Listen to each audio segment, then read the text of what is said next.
God. We like to believe that most people and most companies make business decisions with the best intentions. For gaming companies, they obviously want to make money, but they definitely want to have us as their friends. Because without consumer buddies, they wouldn't get money, right? Yet sometimes along the way, business and consumer interests disconnect. In this video, we will look at 10 disastrous decisions made in video game development. Gee, it sure is boring around here. My boy, this piece is what all true warriors strive for. I just wonder what Ganon's up to.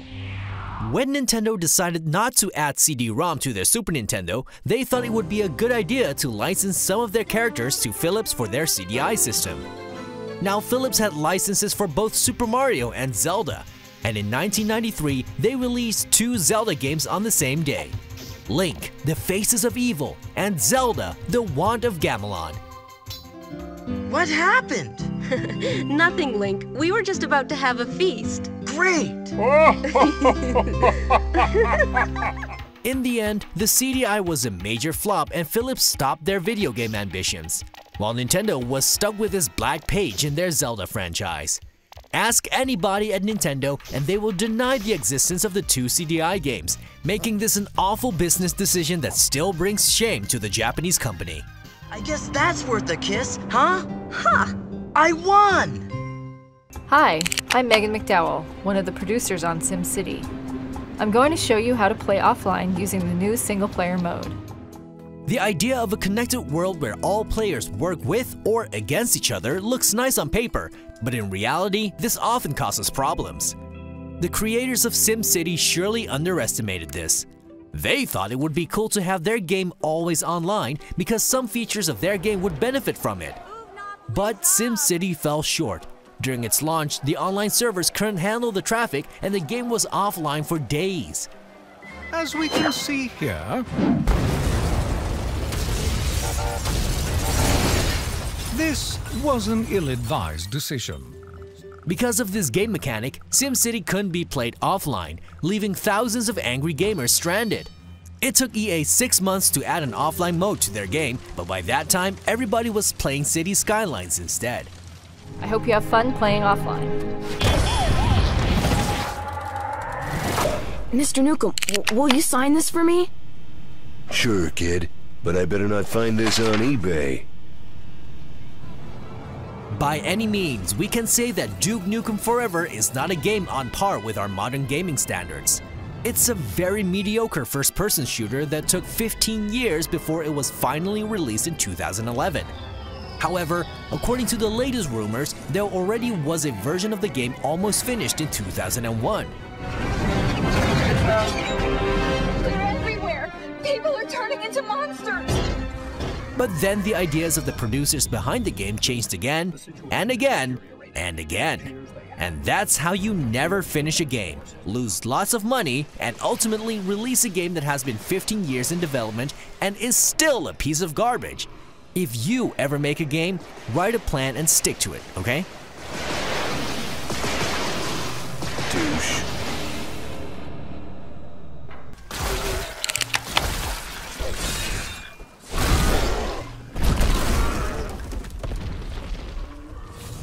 After the success of Diablo's 2 online mode, Blizzard decided it would be an awesome idea to make Diablo 3 always online.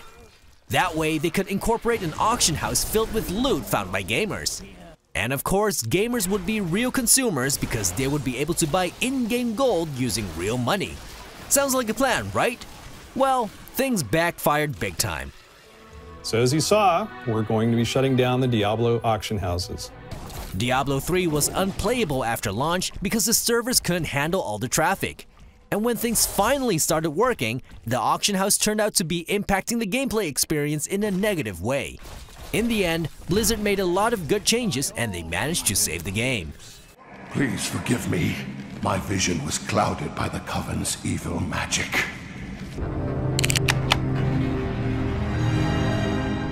What took you so long? The Metal Gear Solid franchise is one that's beloved by many gamers, and so is its creator Hideo Kojima. Konami made a huge mistake when they got in a disagreement with Kojima and basically threw him out on the street. His name was even removed from the cover of Metal Gear Solid 5: The Phantom Pain. The latest game in the series turned out to be a commercial success, but now Konami has to make Metal Gear games on their own. And they can't. Really, they can't.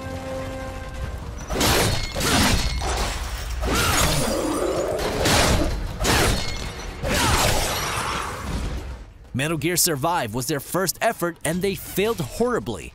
Konami already made a decision to focus more on mobile games, and splitting up with Hideo Kojima is likely to mean the end of the once great Metal Gear series. Now that was an awful decision in our book. What's wrong? Snake! Snake! I will not be your slave! I will not! What have you done? It was taking control! It was turning against you! What the hell's going on over here? Guns flying? Once upon a time, Westwood Studios was one of the biggest names in video games. It was the studio that made the beloved Command & Conquer series and the wonderful Red Alert spin-offs. Electronic Arts bought the studio, and after that, suddenly this wonderful strategy series became a shooter with the title Command & Conquer Renegade. Up there! Snipers! Hey! It's Havoc! Captain Havoc? This way, sir. You shouldn't be surprised when we tell you it was a major commercial flop, and EA eventually closed the studio 5 years after buying it.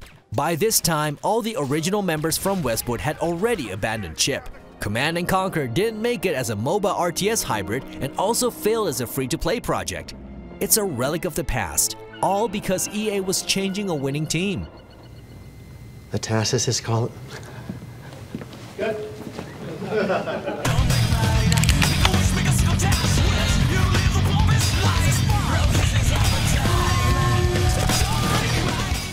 There was a time when the Tony Hawk franchise really meant something. But after some failed projects, Activision put the license away, until they realized they were running out of time. The license was about to expire and Activision wanted to make one more game. So they slapped something together and called it Tony Hawk's Pro Skater 5.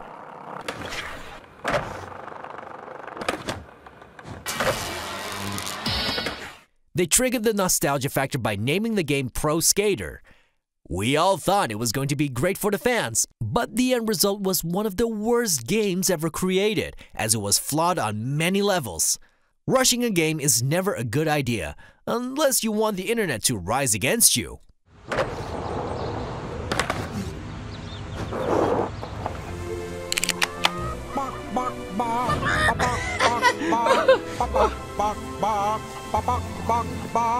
Over the years, Peter Molyneux has made many big promises and delivered on hardly any of them.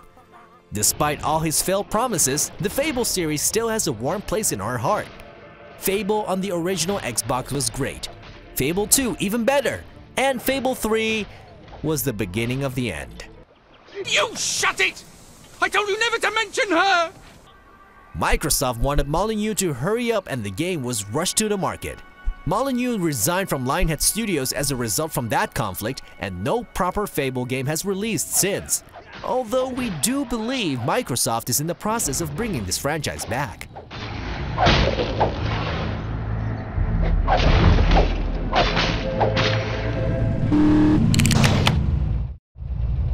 Hey, how about some coffee, sugar? When you're making a game, please make sure you only put files in the final product that are actually needed to run the game. At Rockstar Games, they removed a sexual minigame from GTA San Andreas. But they didn't remove the files associated with the minigame. Smart kids with a computer were able to retrieve the files and see CJ do all sorts of adult things. The mod was called Hot Coffee, and it resulted in a $20 million lawsuit. Games removed from stores, and extra production time for a reprint without the controversial content in it. Overall, it probably cost Rockstar Games over $50 million.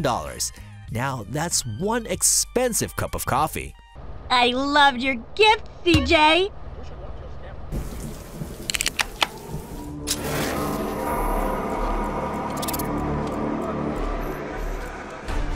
Making a console game is hard work, and when managers suddenly say they want a PC version as well, You just export the game and save it as a PC version, right? Well, no. Dead Island had a horrible PC version, directly copied from the Xbox 360 build, and in more recent memory, the PC version of Batman Arkham Knight was a direct console copy as well. That game was basically unplayable.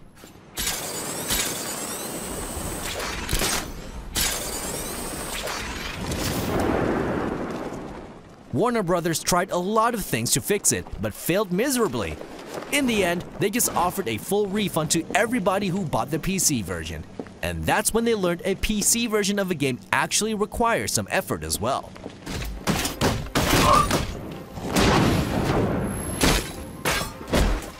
We're pretty sure there are many more examples of games that went off the rails during development.